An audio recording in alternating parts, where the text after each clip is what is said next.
1860s, and the Civil War was raging. And it was a time when medicine was still in the Dark Ages. There was no concept of a germ theory yet. A hospital is a place you went to die. A young woman, Ellen White, had a vision she claimed from God for a new understanding of health and healing. It became one of the cornerstones for a new American-born religion, the Seventh-day Adventists. Today, Adventists operate some of the nation's leading hospitals. One of the key ways that we thought we would make history is to create the community hospital of the future. Explore the latest medical technology. To the trained eye, he has an aneurysm right here. Expand on the pioneering work of infant heart transplants. The fact that we can take his heart out, put a new heart in, there's something miraculous about all that. Practice a body, mind, and spirit approach to health and healing. Even the curriculum in medical school is changing to incorporate a more holistic view. And the irony is that Adventists, who believe in the near end of the world, are now among the healthiest and longest living people on the planet. Well, I'm 98 years young. They live anywhere from 5 to up to 10 years longer. It's pretty exciting.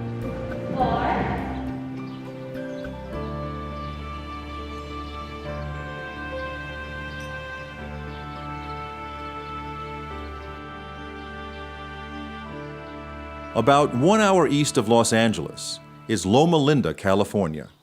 It's an enclave for the Seventh-day Adventist Church, with a world-class medical center and a university with a focus on health and medicine. Loma Linda came to world attention in 1984 when Dr. Leonard Bailey transplanted the heart of a baboon to save the life of a dying child, a child that became known as Baby Faye. At the time, the operation was highly controversial. Len faced some real opposition from our own campus. I mean, some people who weren't sure that we wanted to be this exposed, that we weren't sure this was the right way to go. And I credit for Len for keeping clear in the vision of where he was going. I do believe that the scars that Len got during this time have made him the gentleman that he is. Today, Dr. Bailey and Loma Linda surgeons perform as many as 24 infant heart transplants a year. But Loma Linda and the wider Adventist community are making headlines again. There are about 1 million Adventists in the United States, and as many as 100,000 of them have been the subject of a number of long-term studies, supported mostly with federal funds, to understand why Adventists seem to enjoy a longer life expectancy. Established that only about 10% of how long we live is dictated by our genes. The other 90% or so is dictated by our lifestyle. Dan Buettner led a research project for National Geographic that turned into a best-selling book, The Blue Zones. It identified Loma Linda as one of a handful of locations around the world where people do in fact live longer and seemingly healthier lives. I was in collaboration with the National Institute on Aging and some scientists out of Harvard. They put us in touch with the people who run the Adventist Health Study, which is a gold standard NIH-funded epidemiology study that follows tens of thousands of people for decades. And that study revealed that the Adventists who most strictly follow the suggestions of the church are living about a decade longer than their American counterparts. But it's not simply living longer. Can the later years also be happy and productive? Ellsworth Wareham is as close to a poster child for Loma Linda and the Adventist lifestyle as there is. He insists on doing many of his own home projects, but it's his day job that continues to amaze. At age 95, Dr. Wareham can still be found most days in the operating room, not as a patient, but as a critical member of a team performing open heart surgery. I was the primary surgeon until I was about 76. Then I started to assist. Some weeks I'll assist in 5 or 6 open heart operations. The matter of assisting, of course, is quite simple after you've been a surgeon yourself. And it's the easiest thing I do. Ellsworth Wareham was an icon when I was a medical student here 35, 40 years ago, and still is. But it's not his technical expertise as much as his person. If you're doing heart surgery and vascular surgery, you get to see the results of your eating habits. It appears now, if you're going to be interested in longevity and good health, there better be a strong emphasis of plant-based food. People oftentimes ask me about stress and its influence on coronary artery disease. It's a nice concept that stress has caused me to have your coronary artery disease, but it most likely came off your plate. It is pretty accepted now in the medical community, with all of the body of scientific research that has been looking at Adventists, that they live longer than their peers. They live longer than the people who are living in neighboring towns, and even people living next door to them. The initial studies of Adventists were looking at specific things in their lifestyle. They found that because they're vegetarian, they eat more nuts. So originally we were saying in the early 1990s, hey, let's all eat walnuts, let's all eat almonds, which is a good first step, but with the Adventists, it's much more holistic. It's their whole vegetarian lifestyle, which includes a lot of fruits, vegetables, and whole grains. But it's also beyond that. They believe in a strong sense of community. Well, I'm 98 years young. I am blessed because I have a church family. Well, I think we're content. I think contentment means a lot. 6, 7, give me 4. Out. They believe in exercise. 4. Great. I come 5 days a week. I don't eat meat. I haven't for close to 40 years. I am over 70, so well over 70, so that's as close as you're going to get. You get around people that don't smoke, that don't drink, you just get a different frame of mind. We have a number of people who come for proton treatments, and they come, while they're here, the 3 months or however, they come regularly, many of them. Proton treatments for people mostly suffering some form of cancer who come to Loma Linda. They stay for a month or longer for daily treatments in the proton accelerator, a revolutionary process that splits the atom to more precisely target cancerous growths. It's one of the paradoxes within the culture of Seventh-day Adventists. For on one end of the campus is the church, for a religion founded by a 19th century woman, Ellen White, a religion that by its own description is rather conservative, with a traditional biblical understanding of creation, and a firm belief in Advent, meaning coming, and in this case, the imminent second coming of Christ. Yet, across the same campus, Seventh-day Adventists are on the cutting edge when it comes to medical science and holistic health. I think what makes Loma Linda so unique is this attempt to ride the line between both faith and science, in which we actually see faith as complementing, directing, and strengthening science, not as something we're trying to put back or leave behind. Love one another, care for one another, forgive one another, support one another. It is all the way through the New Testament. We take the Bible very seriously. I think that we are conservative as far as most people are concerned.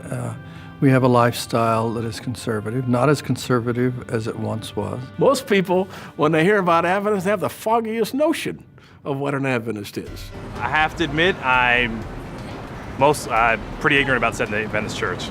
I have heard of them, but I don't know their backstory at all. I don't think I have a clue. We identify ourselves as Christians. We identify ourselves as Protestants. I've heard of them. I don't know what they stand for. Adventists don't drink alcohol. They don't smoke. Are you a Mormon? Are you the people that come knock on the door with the watchtower? No, we're not Mormons. What do you believe? Well, we believe that Jesus is coming again. I think they follow the Jewish tradition in saying that Saturday is the Sabbath. We've been described as a people, ironically, expecting the soon return of Christ, and yet who are known for doing all sorts of things to try to improve life here and build it up in a positive way. That sense of building in a positive way is even more ironic, considering Adventists grew out of an historic event more than a century and a half ago that came to be known as the Great Disappointment.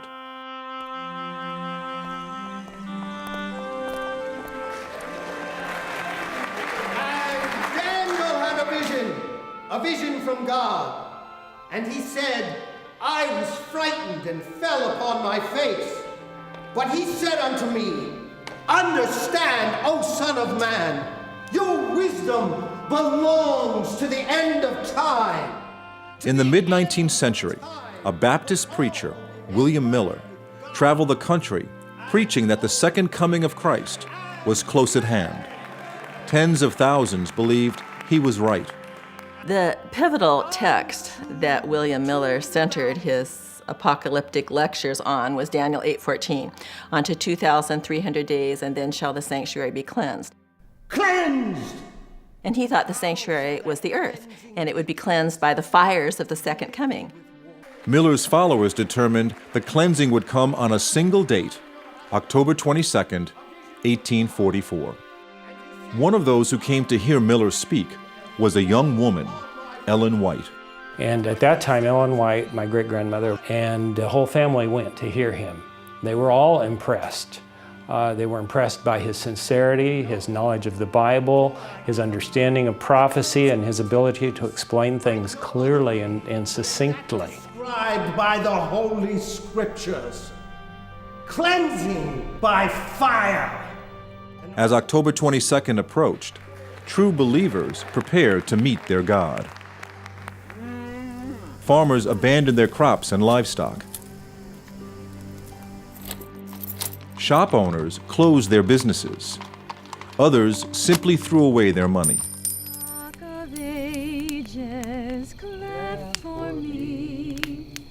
Let me hide myself in thee.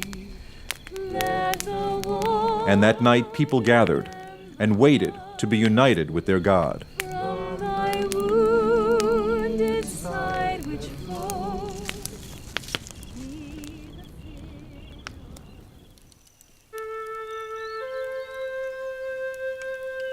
But the next morning, Ellen White and the others awoke to a world unchanged.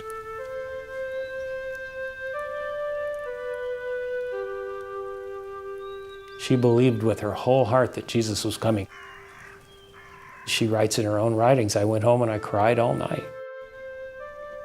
I think the disappointment of those earnest believers knew no bounds. And of course, mobs gathered about their places of worship to mock them and intensify their misery. And that term, the great disappointment, is widespread among Adventists. It was a reality that still exists, I think, within the community. He did not come. And that, I think, undergirds the whole idea of the importance of the body. God didn't come back, but we've got one another, and God says He's with us in this body. As Ellen White sought to understand what the disappointment meant, she had visions. Over her lifetime, she is said to have had 2,000 visions, which Adventists believe came directly from God. Those visions would help chart a course for the new church. She would often faint on the floor. They'd put a pillow under her head, and she would be seemingly out of it. They would test, and they couldn't see that she was breathing. And then she would come out of these and start saying what she had seen. In 1863, she had what is known in my circles as the comprehensive health vision that outlined a deeper commitment and to bodily health and an understanding of the close relationship between bodily health and spiritual wholeness. This vision on health was actually quite encompassing. It talked about a plant-based diet. It talked about the need for sunshine, about the need for exercise, cleanliness, about the need of reducing sugar and increasing vegetables and fibers in the diet. But for those early Adventists, this was a major lifestyle change. And even for Ellen White, I mean, her favorite food was meat and white bread. The vision came at a time when the life expectancy was just over 40, and doctors could get a degree with little or no study. The condition of medicine was appalling. Basically, it was buyer beware. If you went to the doctor, the most common prescription you were given often contained things like drugging, bleeding, leeching, and even prescribing of smoking if you had a problem with coughing. In fact, the most common prescription was when you began coughing, smoke 2 cigarettes immediately. Medicine in the mid-19th century was based on adjusting the bodily fluids. Bleeding was if you got too much body heat, you just bleed off a pint of the stuff. If that didn't work, you try 2 pints. And then also, you could take medicines, often that generally contain both arsenic and mercury, and they would definitely flush out your system, fore and aft. No rich person in the 19th century went to a hospital. They had a physician come to them, because without germ theory, you died in a hospital. Despite the public's fear of health institutions, in 1866, 3 years after it formed, the new Adventist Church opened the Western Health Reform Center in Battle Creek, Michigan. It became an instant success because so few people were dying.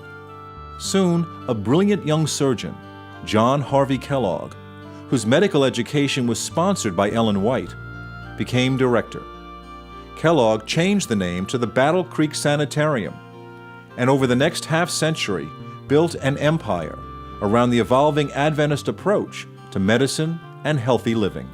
Kellogg is the man who chose the word sanitarium because what he wanted is a place where people come to learn how to get healthy and to stay healthy.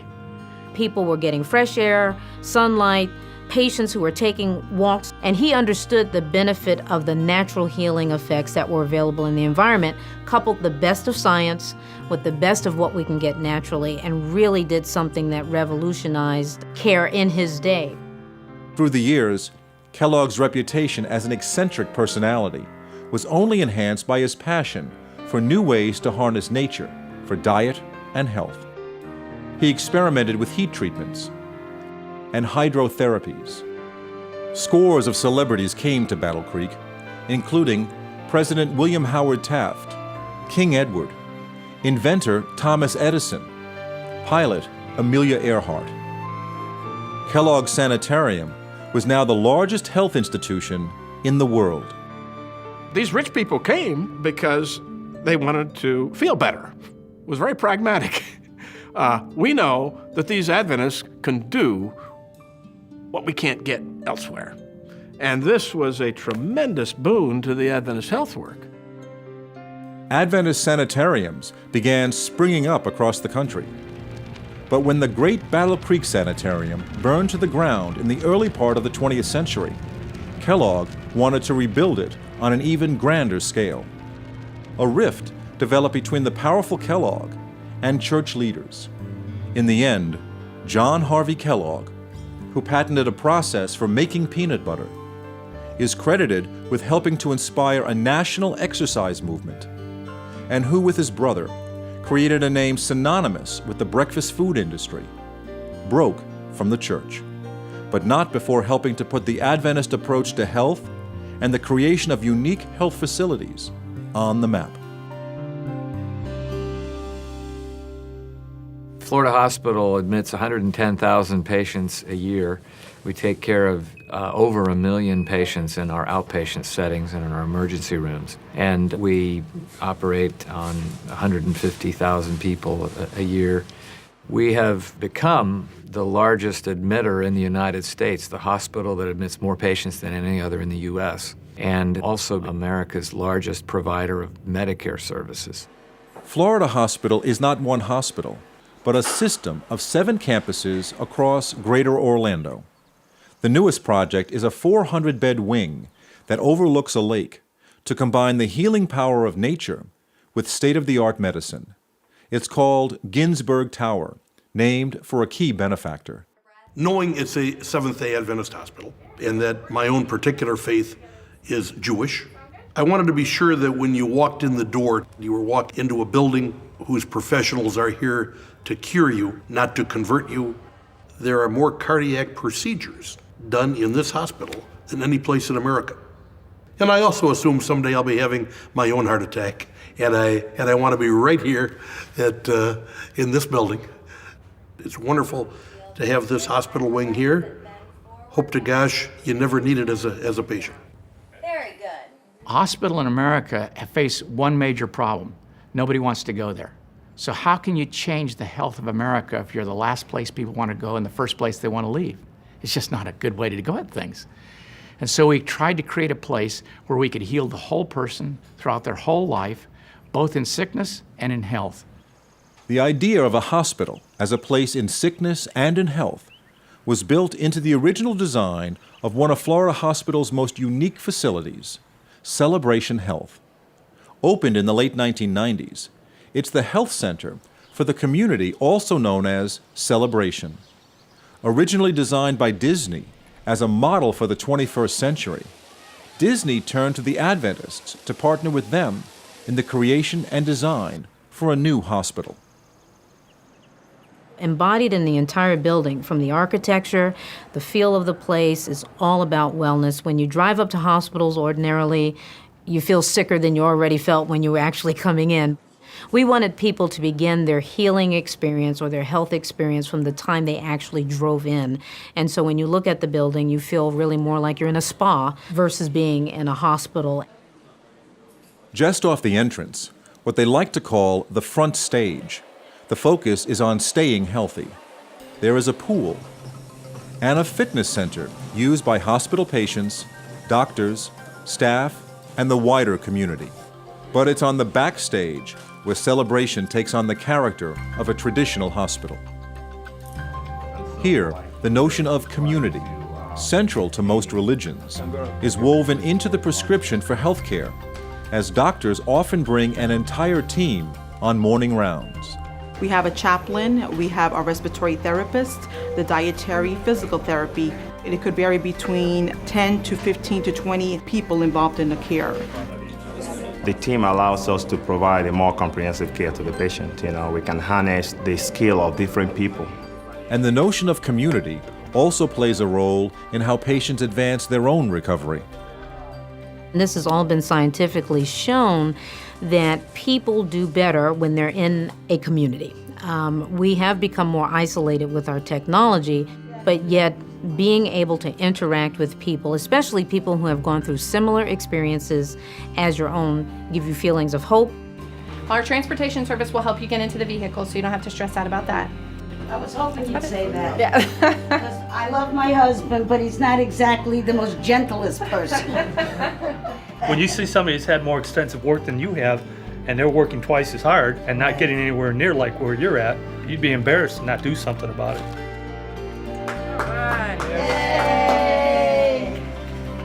Hail Mary, full of grace, the Lord is with thee. Blessed art thou among women, and blessed is the fruit of thy womb, Jesus. Doctors more and more starting to realize that there's a lot that they don't know about the human body. There's a lot that they don't know about healing. And I think that is where, spirituality comes into play. They know that if a patient feels connected to other people, that helps in their healing. But they don't understand, well, what is the actual mode of action? What's that doing to the immune system? And that makes them a little nervous. They want to always know exactly how everything works.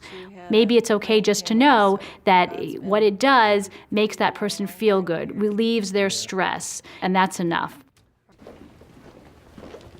Linda Lynch is a chaplain at Florida Hospital.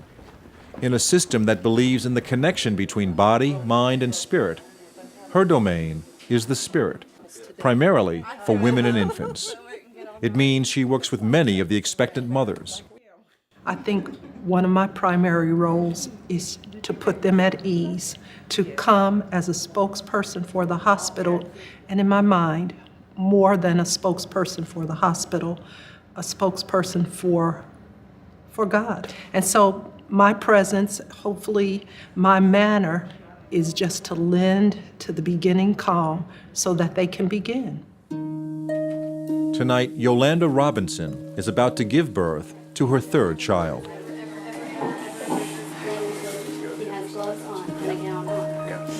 At least look, but I guarantee you. It's coming, you can push whenever you're ready. That's it, darling. Push hard in your bottom. That's the push. Good push, good. Keep pushing. Come on, give me one more good one. One more good one. Oh, he's coming, cuz. Perfect. That's it, darling. Keep going, keep There he is. All right. Right there. Oh, hey, man. Auntie, come look. Oh, my God. Get up. I'm trying so hard. Hey, handsome. Hello there. Welcome to our world. This really is a precious moment for every mom. If the mom is strong, if the baby is strong, they're leaving shortly, in less than 48 hours.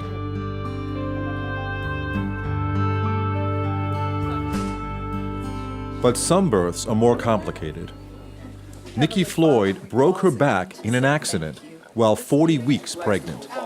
The baby is taken by cesarean section and brought immediately to the neonatal intensive care unit.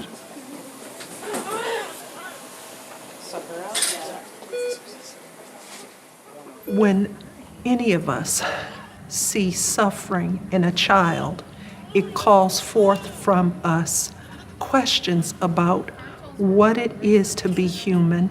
It calls forth our helplessness, our vulnerability to see the tiniest, most fragile human beings still as works in progress.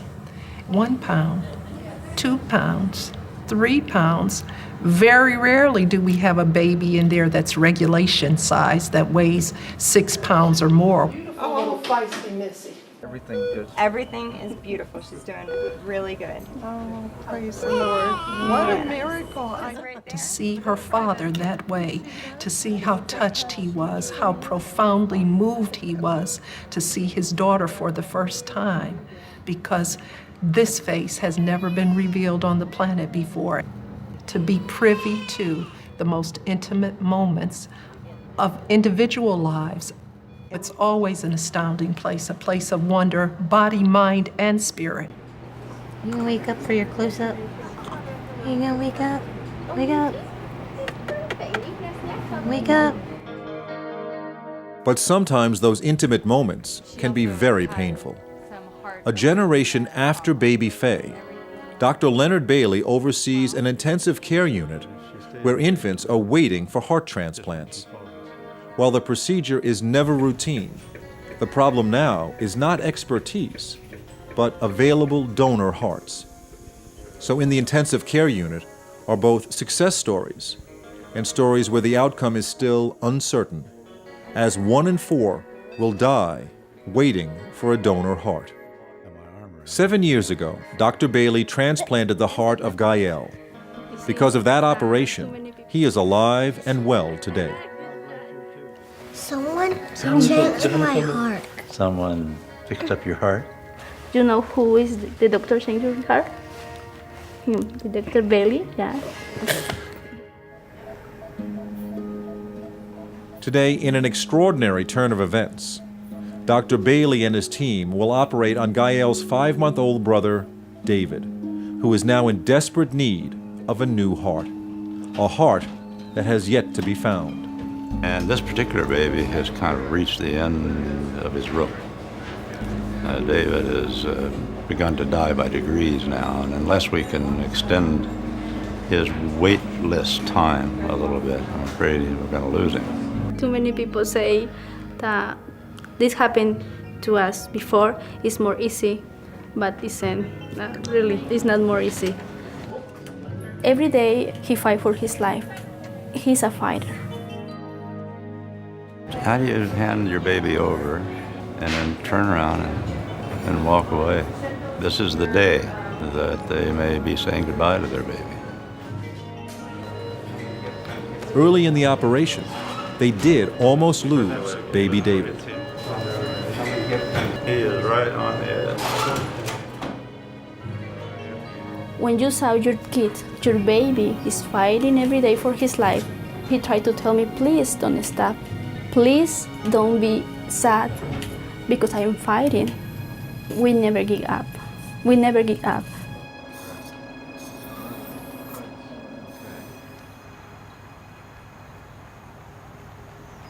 I'm probably in the best shape I've ever been in my entire life. I run probably between 30 and 40 miles a week. I bike. I stay fit. I go to the gym. I watch what I eat. So Brett Troyer was surprised when his doctor called to give him his test results. He goes, 2 came back positive. He goes, you have prostate cancer. And the first words out of my mouth were, you're kidding me. Because I didn't expect it at 41. Cancer does not discriminate. It doesn't care who you are. It doesn't care how old you are. So Brett began researching the latest in prostate treatment and volunteered to be part of a high-profile procedure. Obviously, robotic in the United States these days, it's the way to go. 75% of all patients who have prostate cancer surgery have it done robotically. Dr. Vipul Patel from Florida Hospital's Celebration is one of the world's leading robotic surgeons.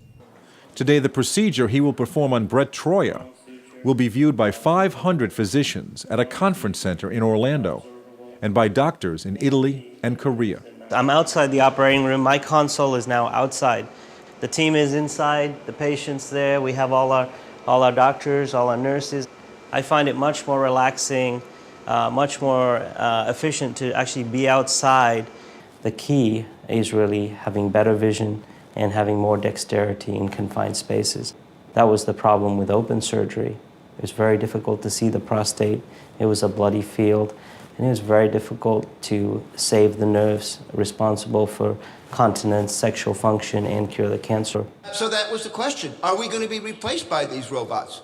Maybe. Look what happened with the military. And today we have 9,000 robots on the battlefield. A robotic surgery unit is a several million-dollar commitment up front. We think very hard when it comes to a new technology. It has to have the possibility of changing healthcare forever to make it safer, simpler, and less expensive. And you're beginning to see the pubovesical or puboprostatic ligament come into view right there, just to the right of the midline. Here at Celebration, we train over 6,000 physicians a year in minimally invasive technique. When you have the experts here who love to teach and love to impart their knowledge, we lose nothing by sharing that. We've actually gained. And our job as surgeons is to continue to refine this technique. And I can tell you, 3,000 cases in, I'm still learning. And I think that's a brilliant, brilliant display of Vip. I think we should all give him a hand here. Really a nicely done job. I think the next one is remote surgery. Like, I'm getting more and more remote, but I'm still connected directly. When it'll really work is when I can connect, like, from here to maybe Africa or Korea, and they need someone needs a surgery and they want me to do it, and I would connect. If Dr. Patel can perform 5 surgeries a day, up to 20 a week, and he could possibly do it on a patient in California from Orlando, All right. I'm all for it. All right. As long as they have a backup computer when one doesn't crash. Morning. Good morning.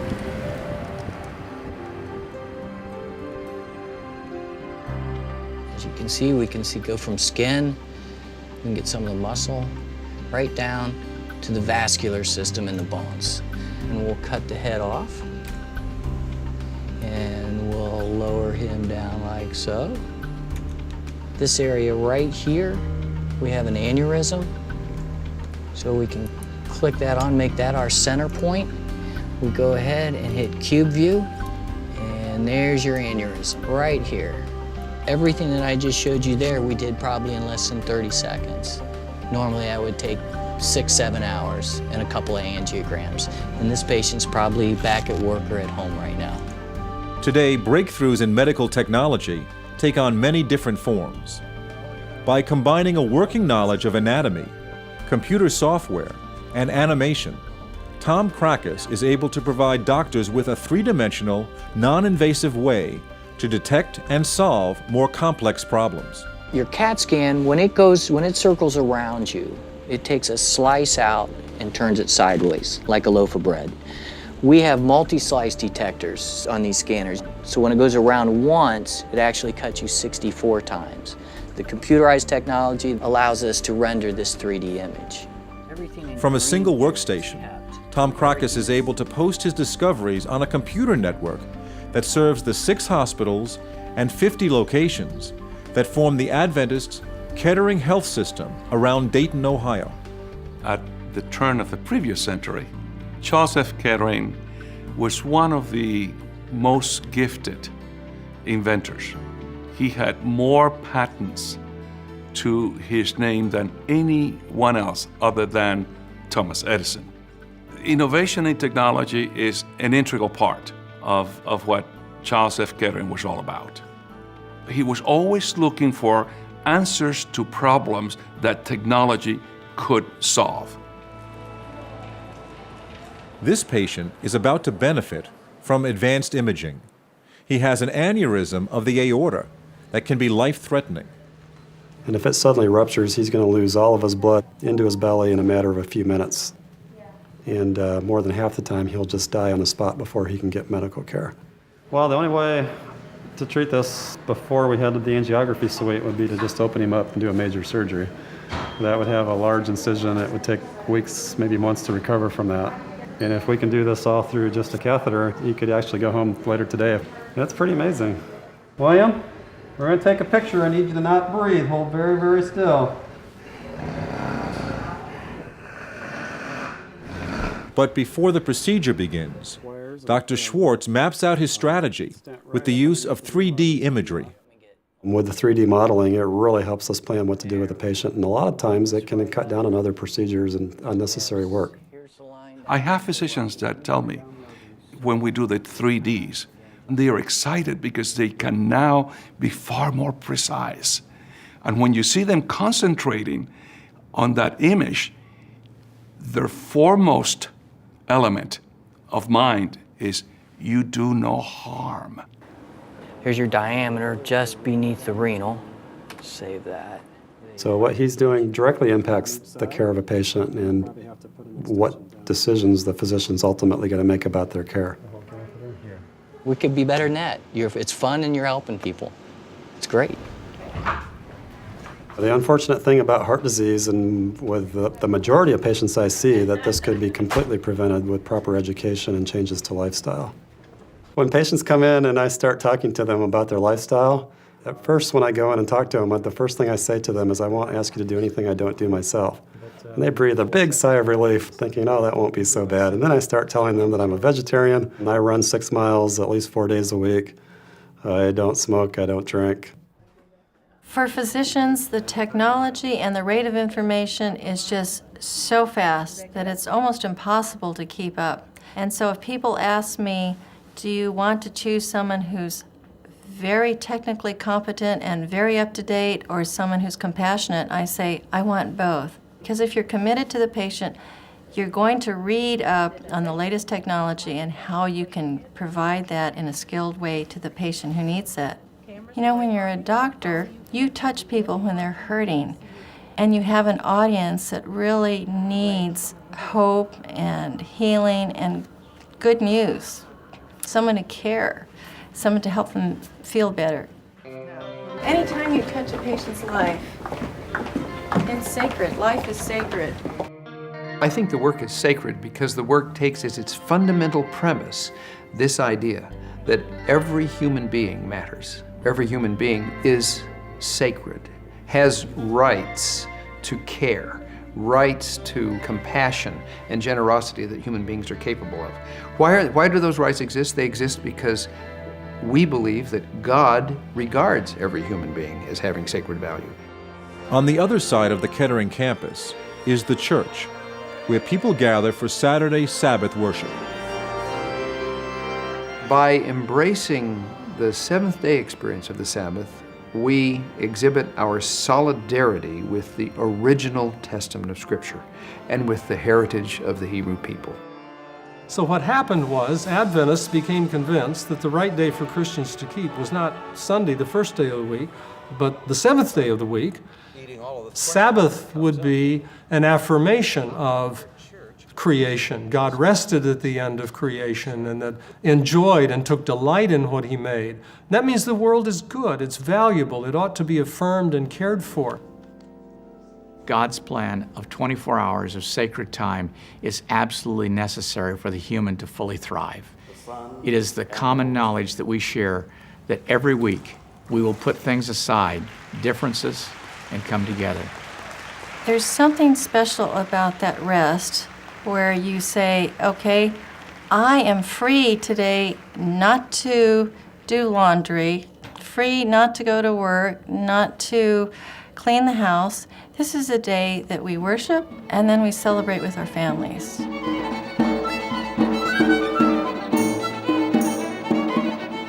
At this church and a growing number of congregations, a faith community nurse uses the day of gathering as an opportunity to provide health programs or simply take the pulse of their parishioners. In the past, churches used to be the place of healing. That's where people would come for healing. Deaconesses in the early churches were the people that did healing and were concerned about people with health issues. And as the years went by, somehow the church kind of lost that focus on healing. So one of the things that faith community nurses do is try to have the churches reclaim that ministry of healing. Deep in our history is the whole concept that our bodies are the temple of the Holy Spirit, and they belong to God, and we ought to care for them. Plato famously said that the body is the prison house of the soul. And that notion that somehow the soul is an ideal and the body is somehow a case in which the soul resides, and that the relationship is kind of an unhappy relationship because the body pulls you down, that has affected the Christian tradition. We take the body to be essentially good. We may do bad things with it, but in its essence, it is good. It is a gift of God.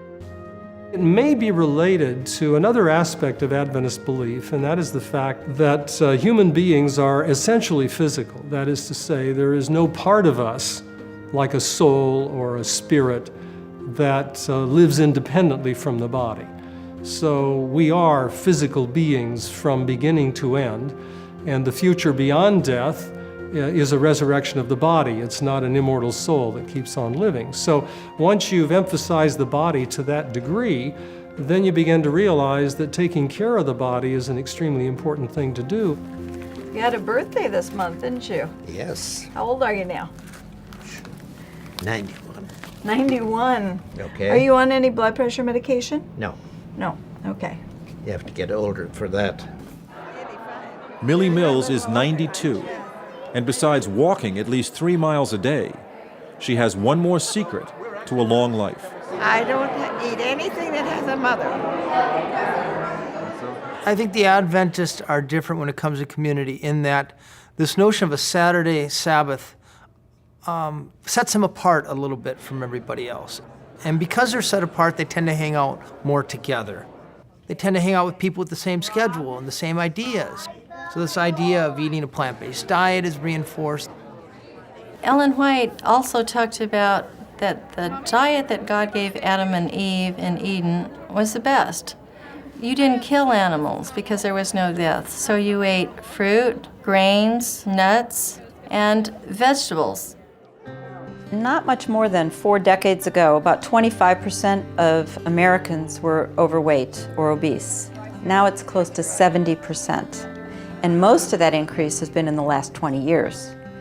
And the group that's actually growing the fastest is the morbidly obese. And by definition, that's people who are more than 100 pounds overweight. Dr. Heather Pena is a Harvard-trained physician at St. Helena Hospital in the lush wine country of Napa Valley, California. St. Helena is the oldest Adventist hospital, dating back to 1878, and in many ways it recalls the original sanitariums by combining a natural environment with healing. Since its beginnings, the hospital has been supported by area vintners, some of the leading names in the wine industry, despite the fact that most Adventists don't drink alcohol. St. Helena is a traditional hospital with a leading cardiac unit, but there is a strong focus on the workings of the mind and its role in a person's overall health. Yeah, actually stopped really more or less.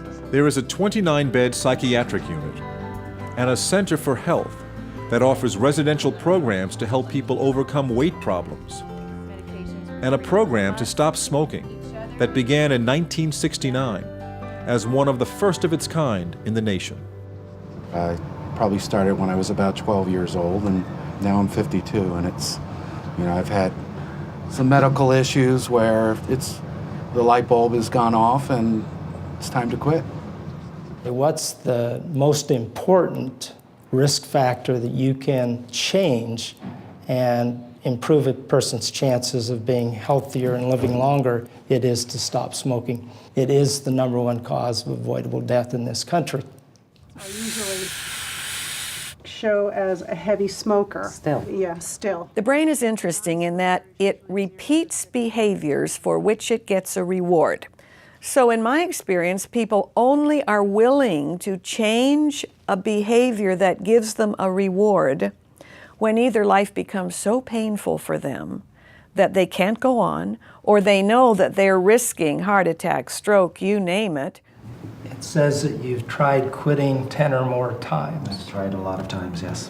24 hours is, kind of tough. It's brutal. I cannot now, at this point, make it a day. So what happens I can't make it a day. when you stop smoking?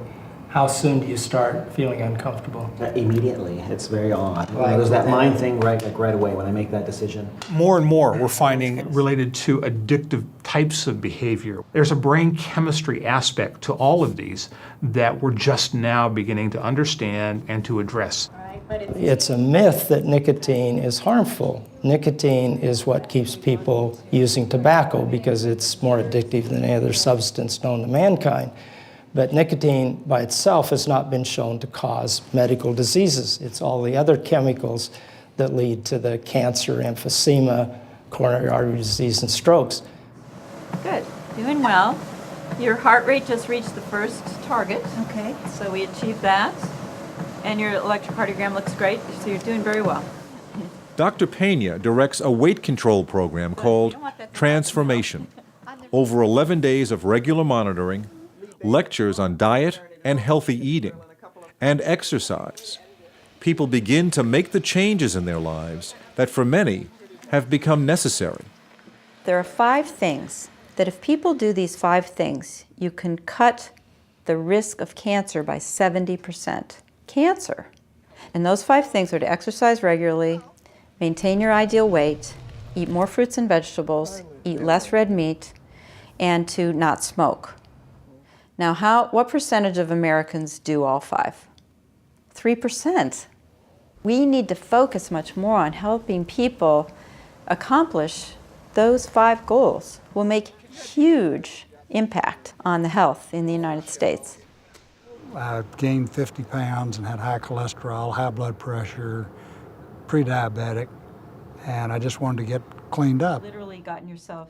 We've analyzed now almost 400 people, and what we find is that the blood sugars drop about 12%, the blood cholesterol drops 15%, the triglycerides drop almost 30%.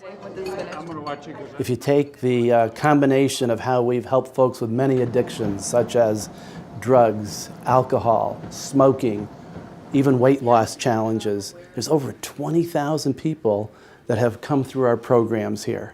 When we think about helping people with addictions, it's all about giving them courage. I feel good. Ba-da-da-da-da-da, like I knew that I would now. Ba-da-da-da-da-da. So good, so good, so right, so right. I got you. Boom, boom, boom, boom. Oh, I feel good. You better eat something like that. Here at St. Helena Hospital, we have an inpatient psychiatric unit, 21 beds. We also have 39 beds dedicated to our St. Helena Recovery Center for the treatment of alcohol problems and drug addictions. The general statistics that come out of the United States Health and Human Services Agency, as well as the National Institute for Mental Health, state that about 1 in 4 adults in the United States has a defined mental issue, mental disorder, whether it's mild depression to anxiety all the way up to what we see in our hospital, major depression, bipolar disorder, schizophrenia. Mental health, I would classify it as a chronic disease with acute episodes. Very similar to diabetes.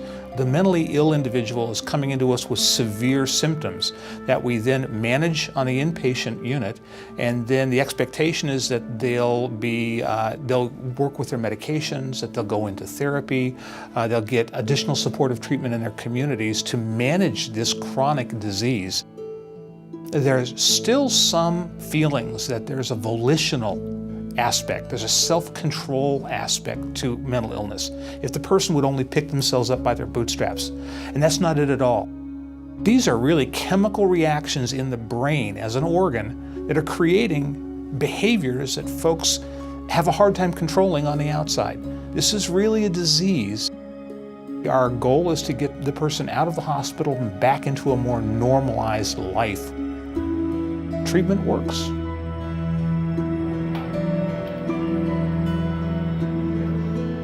Four months ago, Dr. Leonard Bailey performed an operation on baby David in the hope a donor heart could be found. Finally, the call came. It's a big day for David. Doesn't get any bigger. The infant donors come from either sudden infant death, or a lot of them do come from abuse, I'm sorry to say, in this country. And others come from innocent trauma. Every moment we're doing it, it's participating in a miracle in one way or another. Just the fact we can stop his heart and it'll start again. There's something miraculous about all that. Are you ready? Final here. The fact that we can take his heart out, put it in a bottle, and put a new heart in is yet another miracle.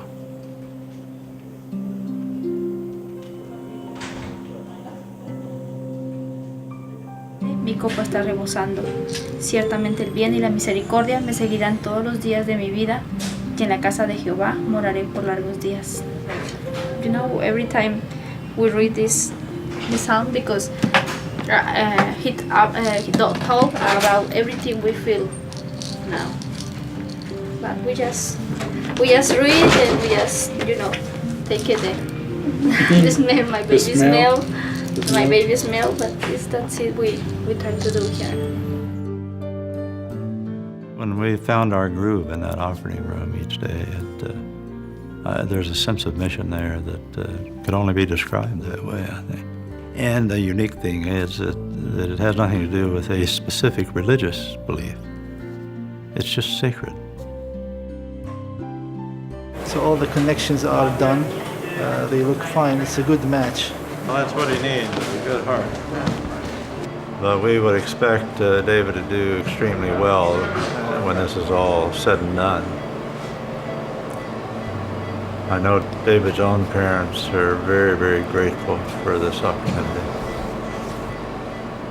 We all need to have that faith in our lives, it seems to me, to be complete. But you have to take it somewhere. The nice thing about healthcare is it translates into people's lives. Thank you for your help. Good job. We feel so happy. We feel it's new chance, new opportunity, new life for everyone.